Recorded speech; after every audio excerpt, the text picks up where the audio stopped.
ஆட்சியின் அடிப்படையில் தான் நம்ம போக முடியும். அவர் என்ன சொன்னார்? வானத்திலையும் பூமியிலையும் எனக்கு சகல அதிகாரமும் கொடுக்கப்பட்டிருக்கு, அதனால நீங்கள் போங்க, அதனால நீங்கள் போகிற வேலை வெற்றி அடையும். ஏன்னா ஆட்சி நம்ம கையில் தான் இருக்குது, நான் தான் ஆள போகிறேன், என்கிட்ட தான் அதிகாரம் இருக்குன்ற அடிப்படையில் தான் அவர் சொன்னார். ஆகவே கிறிஸ்துவுடைய மத்தியஸ்த ஆட்சினா என்னங்க அர்த்தம்? அதுக்கு ஒரு விளக்கம், ஒரு டெஃபினேஷன் கொடுக்கணும்னா, கிறிஸ்துவுடைய அதிகாரப்பூர்வமான வானத்தையும் பூமியையும் அதிகாரப்பூர்வமாக கிறிஸ்து ஆண்டு தேவனுடைய மகிமைக்கும் தேவனுடைய ரட்சிப்பின் திட்டங்களை தம்முடைய மக்கள் வாழ்க்கையில் பழிக்க செய்யறதுக்கு அவர் செய்கிற ஆளுகை தான்.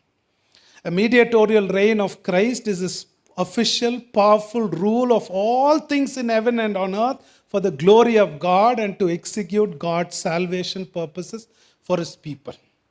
கிறிஸ்துவுடைய மத்தியஸ்த